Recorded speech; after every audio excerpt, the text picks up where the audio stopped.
Hey everyone, it's time to debunk another grifting fraud, and today's target might surprise a few people. It's Avi Loeb. Some of you may be familiar with him, others perhaps not, but either way, there's a lot to dissect here, so let's get started.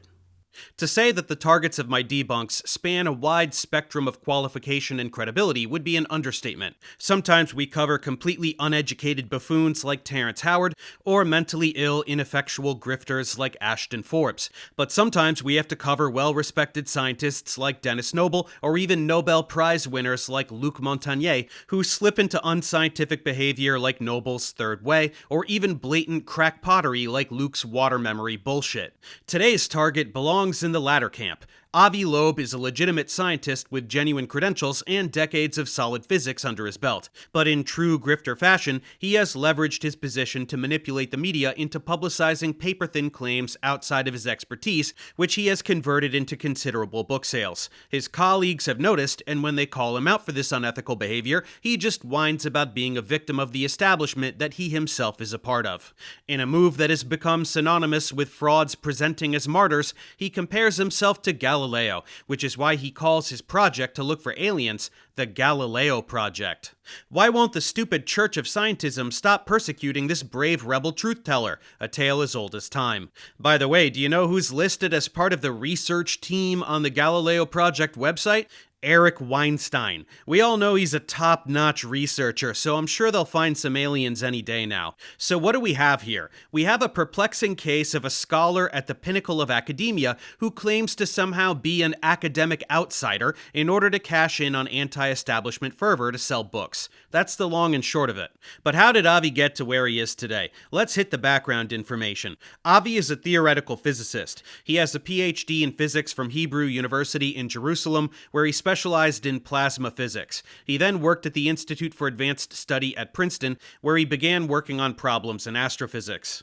In 1993, he became a professor of astronomy at Harvard, receiving tenure in only 3 years, eventually becoming the chair of the department in 2011, which he held until 2020. He has hundreds of publications on stars, black holes, galaxies, and so forth. So as you can see, Avi's resume is plenty impressive. In fact, you'd be hard-pressed to find someone who would better represent a successful establishment astronomer. He's worked at several top institutions and enjoys the laurels of a long career in academia. He is the establishment. He is big physics. Keep that in mind for later. The problem is that, much like other grifters within academia, Avi presents work in areas where he has little to no experience and demonstrates very little knowledge about those who specialize in that area. He doesn't do the necessary research to learn what the issues are, he doesn't consult actual experts, he just does a quick calculation, plops out a flashy paper, and calls up the newspapers to start the glazing. In fact, we could call this the Avi Loeb playbook.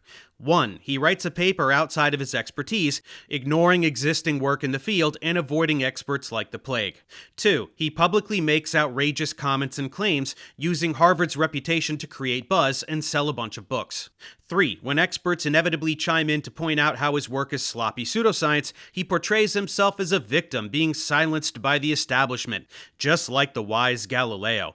Big science is dismissive of his brilliance because they can't handle the truth, obviously. They do the same thing with Terrence Howard's crappy arithmetic, and with Discovery Institute's anti-science propaganda, and with Graham Hancock's Atlantis fantasies.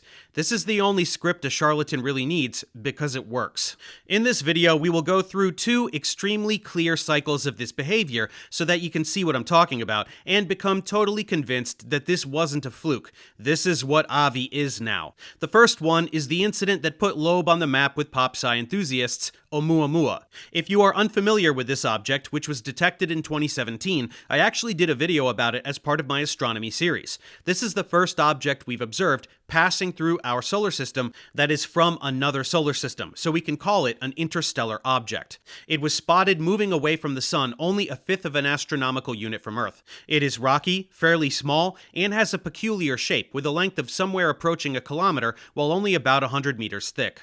By analyzing its tumbling motion, motion, combined with its speed and trajectory, we were able to conclude that it did not form in our solar system, but instead was captured by the sun's gravity. It plummeted towards the sun with very high eccentricity, and then slingshot around with a speed greater than the escape velocity of the sun, meaning it is now on its way out of the solar system back into interstellar space. So we can refer to Oumuamua as a rogue comet, or an exocomet, meaning a comet that originated in some other system, was jostled from that system, presumably due to gravitational perturbations, and drifted through interstellar space for a completely unknown duration of time before encountering our neighborhood to give us a brief flyby.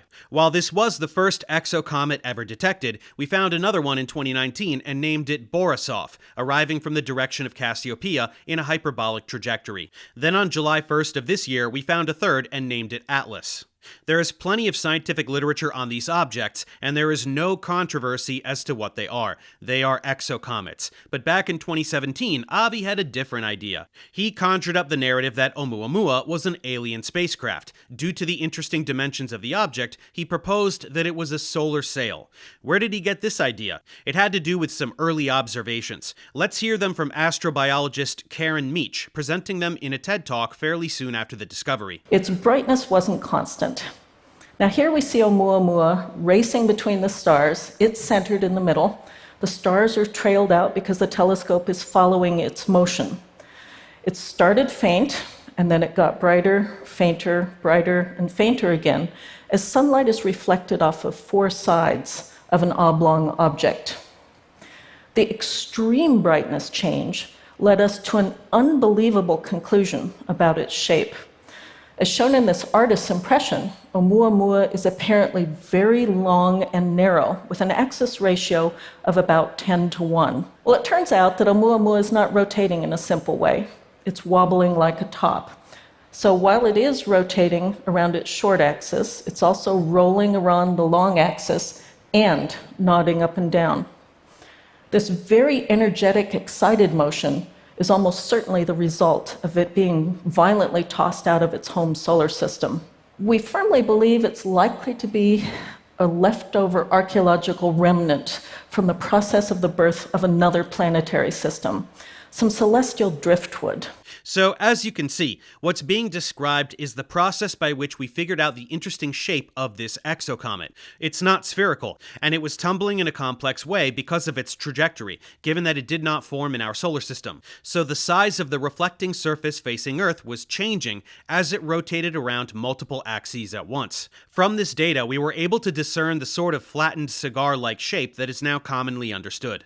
When it was first detected, some people jumped to the notion that it was an interstellar spacecraft. It wasn't showing any outgassing, something that we would expect comets to do, at least if they are from our system. The irregular periodicity of its brightness made some think of artificiality prior to figuring out the logical explanation due to its shape. Since scientists are extremely thorough and open-minded, they entertained the notion that it was an extraterrestrial spacecraft. They listened for radio signals but found none. And I do want to be perfectly clear, it was not outrageous or unscientific for a handful of astronomers to present this highly speculative hypothesis. That's what science is all about. It's okay to propose outlandish ideas as long as we remain objective and empirical and discard such ideas when data are collected that rule them out, or better explanations arise. But then there's Avi Loeb. This is the event that put Avi on the map in terms of public awareness. Remember Avi's playbook? Step 1. Make outrageous claims in a paper. That would be this 2018 paper. Could solar radiation pressure explain Oumuamua's peculiar acceleration? In this paper, Avi and his colleagues suggested that this object was extraordinarily thin as 1 millimeter. This would align with his claim that this could be an alien solar sail, which is technology that could be used for rapid space travel, absorbing momentum from stellar photons in order to generate propulsion. This was based on some slight anomalous motion that suggested the presence of a force in addition to the sun's gravitational pull. In the paper, he states, considering an artificial origin, one possibility is that Oumuamua is a light sail, floating in interstellar space as a debris from an advanced technological equipment. He also offers the status of alien probe for the object. Alternatively, a more exotic scenario is that Oumuamua may be a fully operational probe sent intentionally to Earth vicinity by an alien civilization. Sounds pretty juicy, right? And at that time, while outlandish, it at least stemmed somewhat from a place of reality. Solar sails are real. We've built them and we know how they work. If we found a solar sail floating around in space that we didn't build, that would be the most incredible discovery in human history. But did Avi have any positive evidence supporting this claim? No. Had he done any kind of homework whatsoever in order to carefully consider whether this object could be a solar sail? No. Did he consider the broad range of natural explanations before jumping straight to alien spaceship? No. Step 2. Leverage Harvard's prestige to get coverage in credulous popular press. That's right, instead of engaging with experts, his own colleagues, in order to discuss this possibility and all the data working against it, Avi reached out to journalists. Because what the fuck do they know? A guy from Harvard is selling alien stories. It's a clickbait goldmine. Scientific American, February 1st, 2021. Astronomer Avi Loeb says aliens have visited, and he's not kidding. The subtitle is extra juicy. In conversation, the Harvard University professor explains his shocking hypothesis and calls out what he sees as a crisis in science. Whoa, whoa, whoa, a crisis in science? Did Sabina Hassenfelder ghostwrite this? Are you telling me that science is dying, or that physics is dead, or that universities are communism, or however else you want to phrase this bullshit anti-establishment narrative that's been sweeping the internet? Now I have 2 reasons to click. Aliens are here, plus colleges are bad. I nearly sprained my finger, I clicked so fast. And check it out. Avi says the most plausible explanation for Oumuamua was as obvious as it was sensational. It was so obviously a millimeter-thin solar sail from an alien spacecraft. Duh, you guys. He wrote all about it in a paper, and it was a smash hit with clueless journalists who know fuck all about astronomy. But his stupid butt-face peers, they don't like it. Its properties are well within the realm of natural phenomena. Damn you, stupid scientists, you're such a wet blanket. Anyway, Avi had a roundtable discussion with the researchers most qualified to study this object. He listened to them explain how the data very clearly indicate that it's an exocomet of already specified composition and dimensions. He learned some new science and retracted his controversial paper. The end. Just kidding, he ignored absolutely everybody and wrote a crappy book so that he could grift off the public. It's called Extraterrestrial, the First Sign of Intelligent Life Beyond Earth. I'm sure that every random person who sees this thing at a Hudson News and JFK airport is completely up to speed on the primary scientific literature surrounding Oumuamua and will read this book with a huge grain of salt and dollop of healthy skepticism, right? Of course not. It's alien book by Harvard guy. Everything in it must be true, especially because his stupid jealous scientist friends are saying it isn't true. That's how truth works. As you can imagine, while Avi's paper retained an aura of scientific integrity, couching its language and remaining somewhat speculative, the book goes all in like a poker hotshot with pocket aces. Oumuamua must have been designed, built, and launched by an extraterrestrial intelligence. Must, you guys. No ifs, ands, or buts. Avi is 100% positive it's aliens because he says so, and he said precisely this on Joe Rogan and Lex Fridman and whoever else wanted to cash in on the baseless clickbait. Not because he was lying to sell a shit ton of books. How dare you even suggest that? It's because he's a super awesome rebel scientist with the super best science, and anyone who disagrees is a stupid jerk.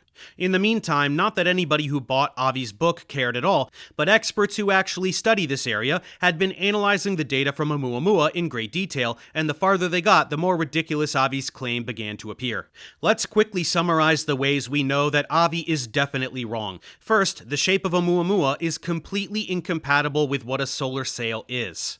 Avi suggested it could be 1 millimeter thick. It definitely isn't. It's about 100 meters thick. But even 1 millimeter would still be much too thick to be an effective sail. They have to be a few microns or even nanometers thick, a tiny fraction of the thickness of a human hair. They don't work if they're too heavy with respect to their surface area.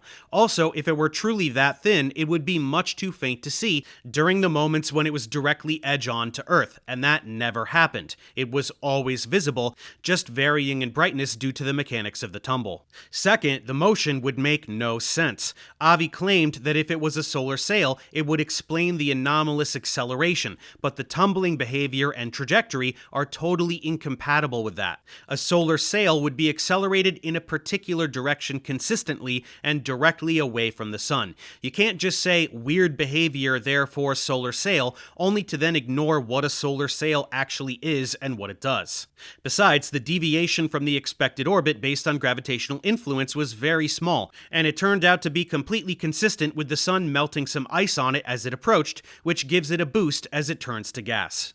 The effect was weaker as it got further from the sun, which is consistent with this identification. Jason Wright, an astronomer at Penn State and an expert in this area, summed it up nicely. A parsimonious explanation for nearly all of Oumuamua's anomalous behavior is that it is not a dirty snowball made of a mixture of rock and ices like most solar system comets, but is mostly ice. As you can see, it's extremely reasonable to conclude that this object is a frozen rock from another solar system, which is why that quickly became the consensus of the scientific community long before Avi published his deceptive cash grab book for the public. So what does a fraud like Avi do when the experts don't support his outlandish claims?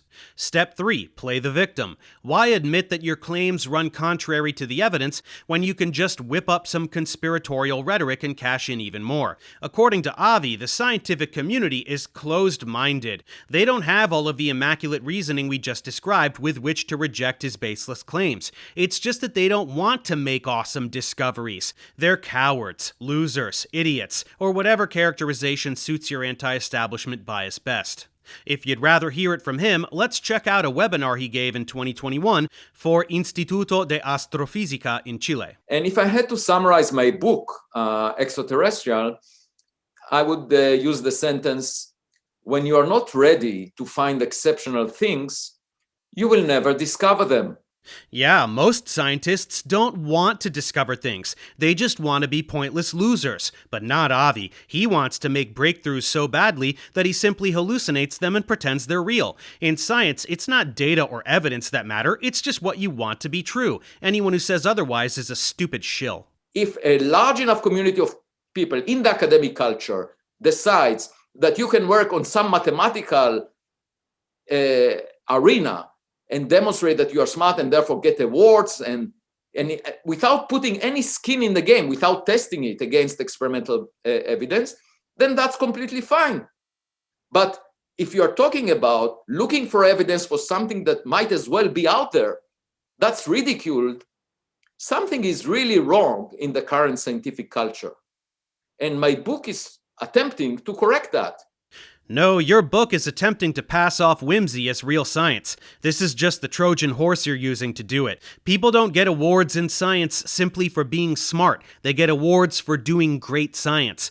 This script whining about math is the same one that Wal Thornhill used to push his electric universe grift. It's the one that Sabina uses to shit on the entirety of physics. It's an easy tactic since most people hate math. Same with pretending that physicists don't test the math. The math is there to make quantitative predictions, which can then be verified to staggering degrees of precision, thereby corroborating the model that made the predictions. Scientists who become grifters always seem to forget how science works. But as far as I'm concerned, it's not so much whether there is primitive life on either Mars or the nearest star system.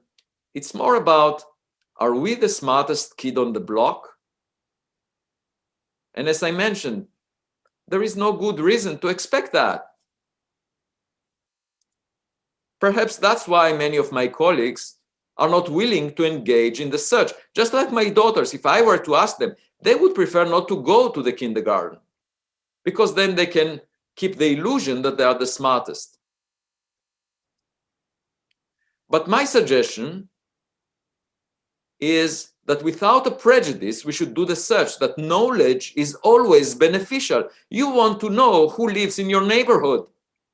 I don't want to bury my head in the sand, just like those philosophers in the days of Galileo that said, no, we don't want to look through a telescope. We know that the sun moves around the earth.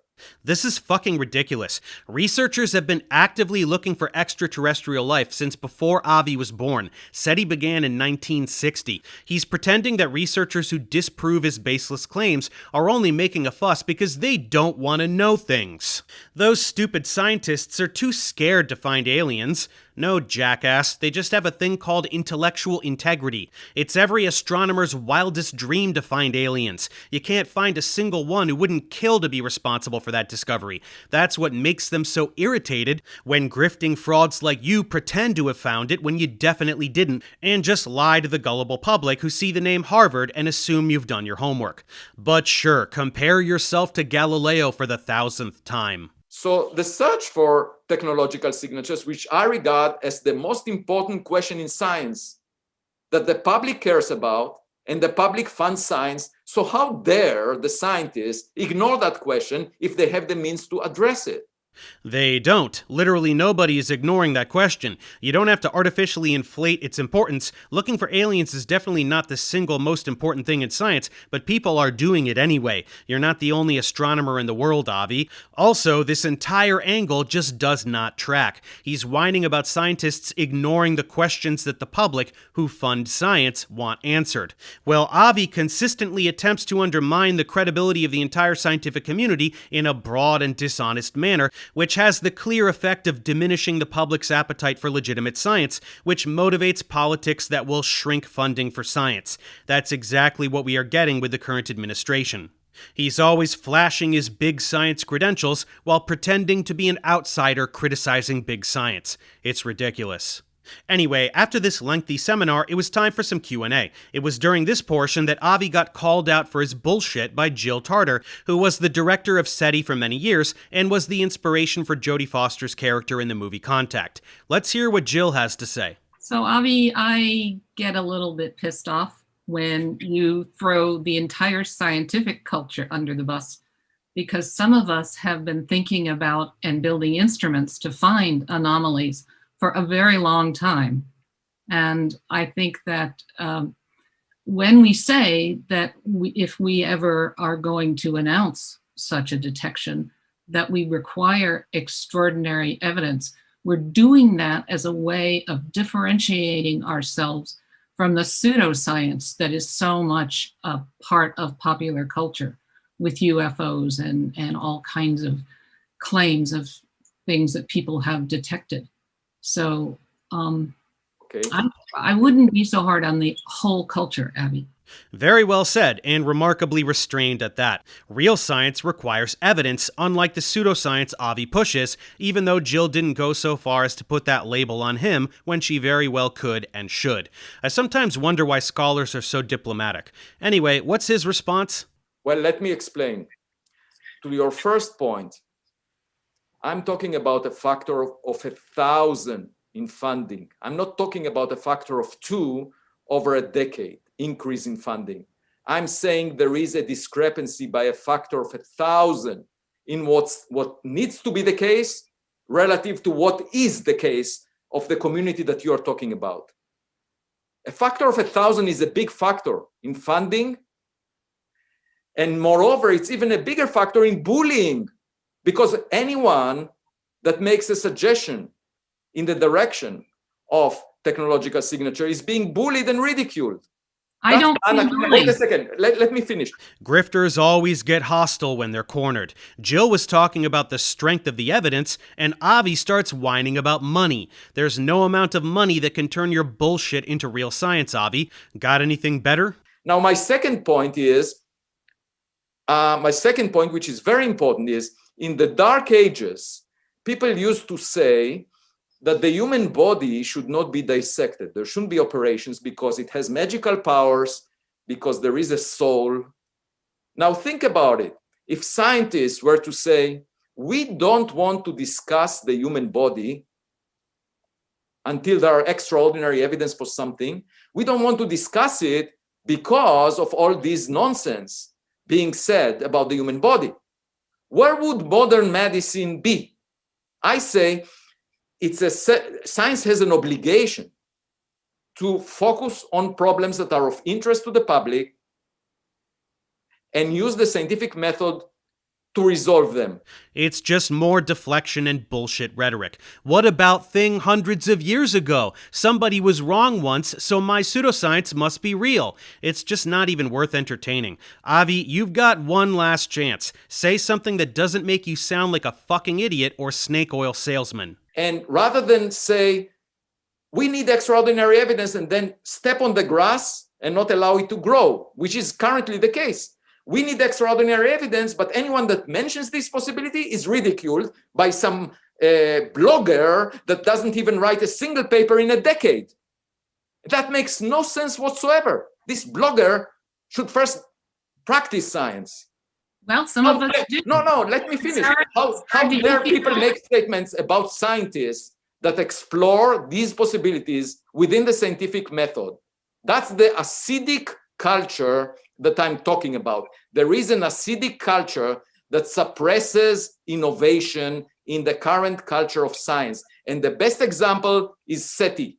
This is Avi fully unhinged. Step on the grass and not allow it to grow? You're not the grass, Avi. You're a weed. You're not ridiculed for bringing up extraordinary evidence. You're ridiculed because you pretend to have it when you objectively don't. But of course, you refuse to acknowledge that you've got nothing to back up your claims. Rather, anyone who points that out must be part of an acidic culture that suppresses innovation. Ooh, do you think they're part of Eric Weinstein's distributed idea suppression complex? I guess this is why he's on your team, huh? Did he coach you on how to spew this script?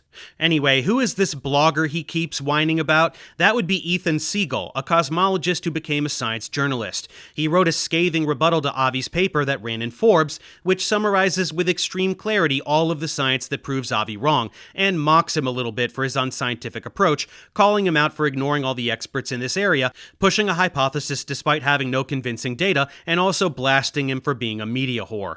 That'll explain why Avi's panties are in a bunch, since a lot of people read this thing. But of course, his gripe is not just with blogger Ethan, he has big problems with SETI. And the best example is SETI. Avi just tried to take a big dump on SETI, the organization that's been looking for aliens every single day for 65 years, right to the face of a former director of SETI. Why don't you join me in arguing for 1,000 times more budget?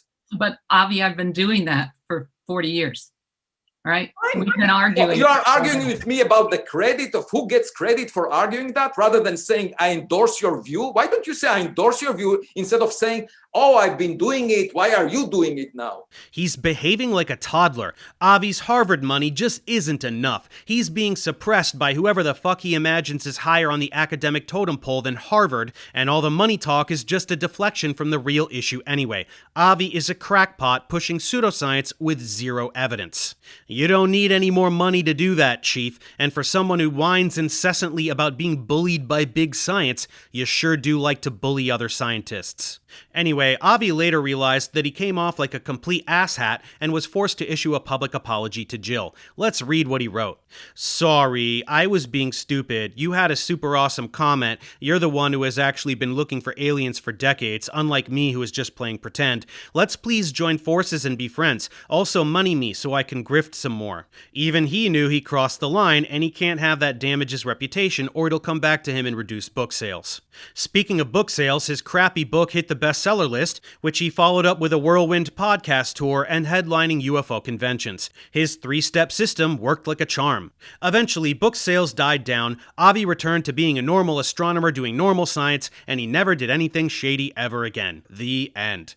Just kidding, Avi is a full-on grifter now, so he immediately went hunting for his next grift. But what could that be? Another pretend spaceship somewhere in the solar system? Heavens no. He decided to pretend that he found alien technology here on Earth. Let's get the background information covered. In 2014, a dishwasher-sized meteor struck territory surrounding Papua New Guinea. U.S. government sensors, some from intelligence satellites, measured its speed and direction as they do for everything they see. The measurements suggested that, like Oumuamua, it might be an interstellar object, but the data were very fuzzy, and the U.S. government doesn't like to reveal exactly how well they can measure stuff. JPL says it's not enough data to know. Clearly it was moving extremely fast, but we only got data for less than 5 seconds, so it's not much to work with. Experts in this area know that these kinds of data are not reliable and prone to measurement error. But Avi is undeterred by facts and numbers. He had to get down there and figure out a way to call it a UFO. And boy is he confident. He said, "It's most likely a technological gadget with artificial intelligence." Most likely, strong words. Anyway, he commissioned a boat to drag magnets along the ocean floor, looking for fragments of the object called Spherules, which are tiny balls of iron sometimes created when meteors turn into fireballs in the atmosphere. How did his playbook go again? Ah yes, step 1 is dubious publications. In 2023, he released a manuscript with the dramatic title, Discovery of Spherules of Likely Extrasolar Composition in the Pacific Ocean Site of the CNEOS. Quite the team there, but wouldn't you know it, he's just blowing smoke. Let's see how Steve Desch and Alan Jackson, two experts in this area, break it down. First up, the bolide is not likely extrasolar, it's just been mismeasured. You actually expect to get a mismeasured one like this when you measure a lot of them, and there are nearly 1,000 such objects in the catalog. Most have a margin of error of about 8 kilometers per second, so there will inevitably be an outlier with an even greater margin of error. Avi hunted for a bolide that in isolation appears to be his Yahtzee, cherry-picked the one from 2014, and used it as the subject for his next grift. In reality, there are other details that clue us into the mismeasurement of its velocity, such as the light curve it would have produced at this higher velocity, which would have made it visible by satellites at a higher altitude. The conclusion most consistent with the data is that the bolide originated in our solar system, and in fact, Avi ignored analyses from multiple researchers, as well as the velocity uncertainties inherent in the database, as they were inconvenient to his desired conclusion. Next, the spherules he found are not even from the bolide in question. At the speeds allegedly measured, they would have been completely vaporized in the atmosphere. Avi does shit math by arbitrarily tweaking parameters and misinterprets the literature in order to claim that tens of kilograms would impossibly survive the landing. All of this is in his manuscript that was not peer-reviewed. Next, Avi looked in the wrong place. Satellite data put the impact somewhere in the red box, and Avi narrowed it down to the orange band. But in order to do that, he used seismograph data. Here's an arrow pointing to the datum that Avi claims corresponds to sound waves from the fireball. This is an amount of seismic energy that occurs every 5 to 10 minutes.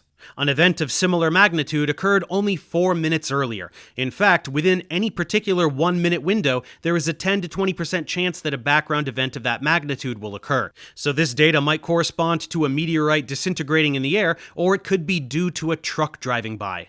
Next, ocean currents are known to carry spherules several kilometers in some direction before they hit the floor. That's why the ocean floor is littered with a background concentration of cosmic spherules and micrometeorites, as well as volcanic ash and anthropogenic coal ash. These types of objects are essentially everywhere, and they've been collected routinely for decades. Overall, there is a huge amount of uncertainty as to where this bolide hit, and a very good chance that the boat didn't come anywhere near the impact field.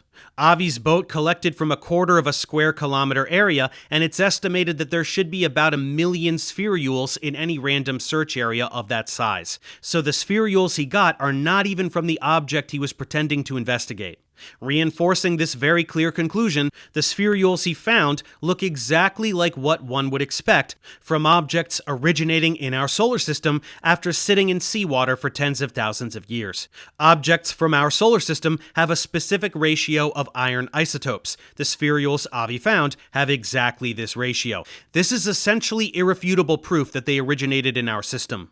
They conclude with, the claim that these abundance patterns have never been described in the cosmic spherule literature is laughable. Loeb et al. Failed to do due diligence in their literature review. This is a chemical pattern seen in spherules in very different parts of the world, and are not unique to the spherules from the 2014 1-8 bolide, if they could even be associated with it. So as you can see, the only thing Avi got right is that there were some spherules. They weren't from the bolide he pretends they were from, they aren't from outside of our solar system, and they're not alien anything, they're just some fucking rocks, exactly like with Oumuamua. Despite all this, what did Avi do? He went on to step 2, ignore all the experts and go straight to the public. This is described in the introduction of the paper we were just examining. Loeb and friends did not consider and did not test the simple hypothesis that the spherules were of a common and well understood type found worldwide from solar system asteroids. They did not seek expert opinion and posted the manuscript without peer review and without even submitting it to a science journal. They just put out a press release which was picked up by USA Today. Avi has published a lot of papers. He knows how to write and publish papers, so he has absolutely no excuse for this kind of behavior. He doesn't go through peer review because he knows his claims are utter garbage. He doesn't care. He's a fraud now. He wants hype and book sales. When pressed, he claims he doesn't want spotlight or fame, but then he puts himself up in fucking Times Square. Does this look like the behavior of someone who isn't aching for the spotlight to you? This monumental level of hype naturally leads to headlines like this: Harvard professor believes he may have found alien technology. CBS doesn't give two shits about scientific consensus. They need those eyeballs. So they interview Avi and he spews his script of lies. This, of course, was conveniently timed to align with the announcement of his newest book, Interstellar, The Search for Extraterrestrial Life and Our Future in the Stars. Sounds riveting. And all of this naturally leads to step 3, ignore any and all criticism from actual experts and just whine about how academics are closed-minded. In the Times of Israel, he says, "I don't receive any negativity coming from the general public, coming from the US government. On the contrary, it's all positive, all encouraging, all open-minded. Why is it so difficult for people in academia to be open-minded?"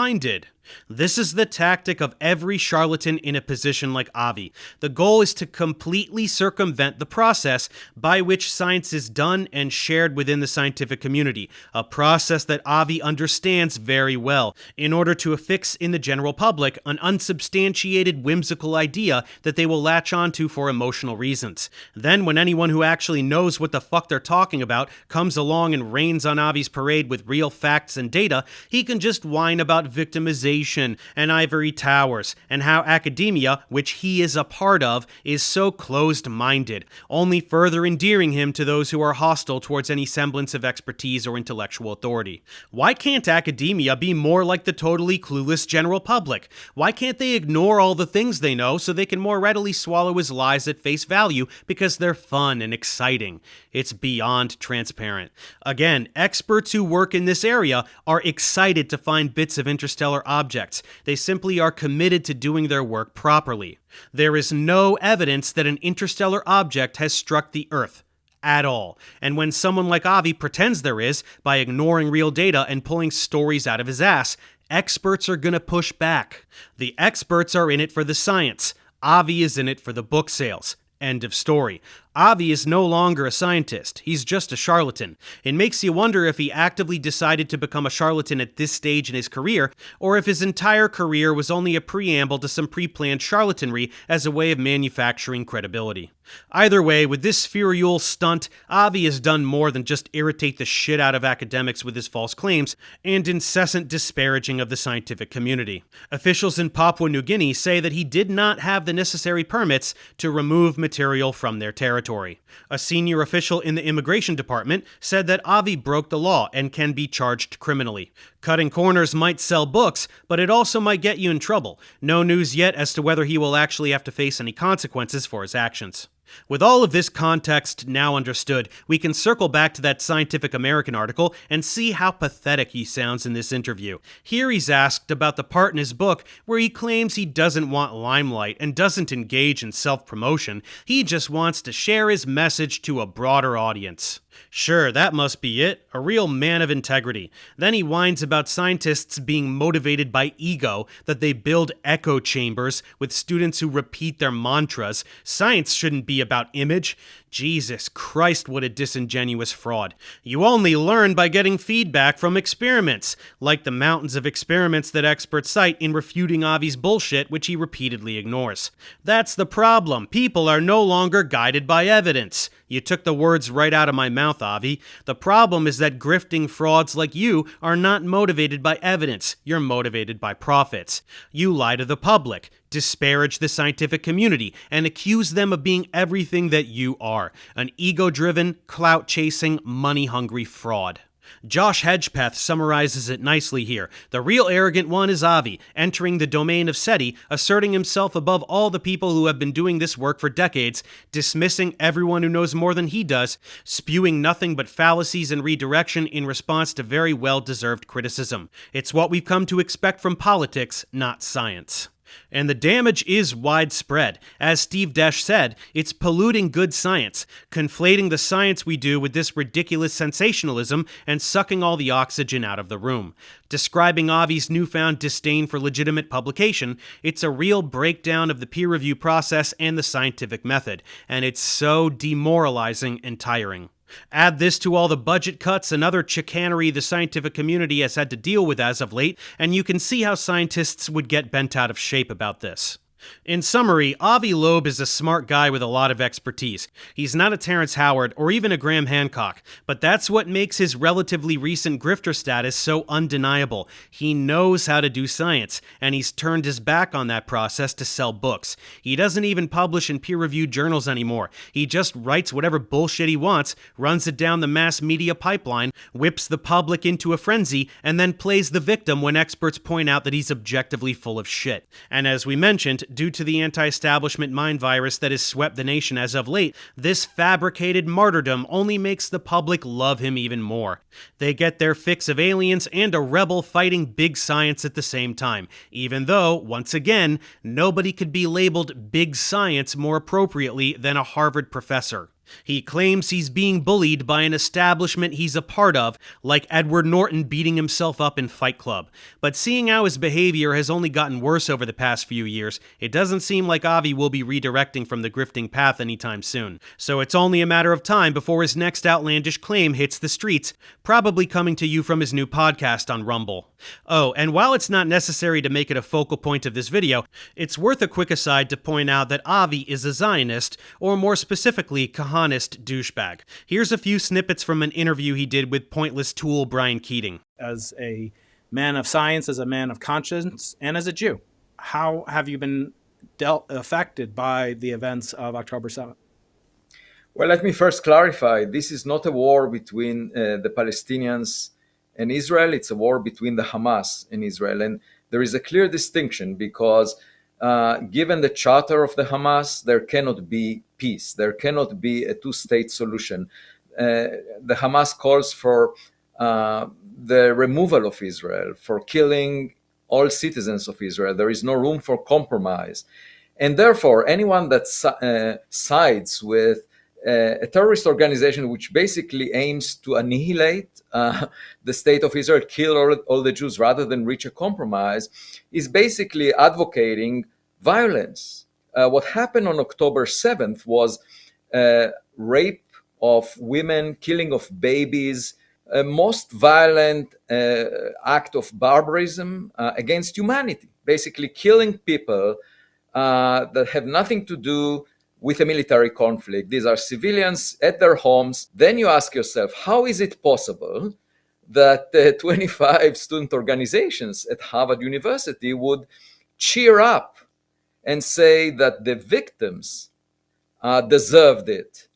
Irrespective of political views, nobody should celebrate killing of innocent civilians for any political purpose. There is something wrong with academia. Claudine Gay was asked whether calling for a genocide of Jews should be considered harassment, yes or no. And she said it depends on the context. Obviously, a lot of students feel unsafe, and classes are disrupted by demonstrators all the time right now at Harvard University. You need to educate people. What does it mean to educate people? It means that to tell them when they are wrong, not to allow them to say things that are harmful. Yes, Avi is pushing lies and propaganda about babies being killed, ignoring all Israeli atrocities before and after that day, which dwarfed the events of October 7th by several orders of magnitude, and then whines about anti-Semitism at Harvard. word, and groups calling for the genocide of Jews, which is really just people protesting Israel's genocide of Palestinians and Harvard's direct financial support of it. Avi is so triggered by people protesting Israel's terrorism that he had to take a retreat from Harvard in the Holy Land, as he wrote in Medium. I guess he needed a front row seat for the slaughtering of tens of thousands of prisoner children in order to recharge his battery. On the way there, someone was kicking his seat a lot, and he told them to keep in mind that he's a person. If only people could remember this fact in such devastating conflicts. Remember that people are people, says Avi, as Israel began its never-ending campaign of murdering children, obliterating 75% of the infrastructure in Gaza, bombing hundreds of thousands into oblivion while starving the rest to death, bombing every other country in the Middle East at the same time, all while pretending to be defending itself. While he was there, a tiny little toy rocket damaged a mailbox in Tel Aviv, probably in between Gaza hospital bombings, so he's no stranger to danger, you guys. You want more? Take a look at another Medium piece this nutjob wrote, Extraterrestrial Intelligence and the Jews. There's probably no anti-Semitism in space, you guys. That's why space is so awesome, because aliens won't hate Jews. Jews have always been persecuted at all times through all of history, or at least that's a made-up thing we say all the time, and aliens can bring Jews to the promised land, which is on another planet. Earth will be swallowed up by the sun in its red giant phase, so the alien Mashiach has to come save the Jews and bring us to the promised land from the Torah. Then Jews can have synagogues on other planets and keep existing for trillions of years, free from all the stupid anti-Semitism everywhere on this stupid planet. Future space Jews, you guys. We're the chosen people, after all. We're better than everyone else, so we have to make sure we go to space, and everyone else can come be our subordinates if they want, or they can just rot on this crappy Jew-hating planet. Fucking hell, what an asshole.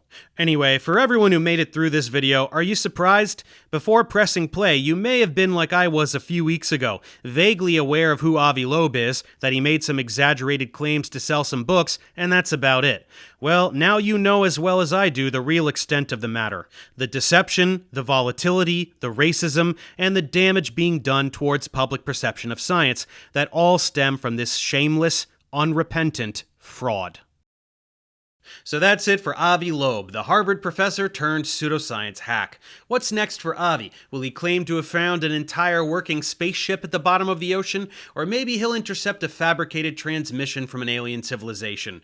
We'll just have to wait and see. Until next time.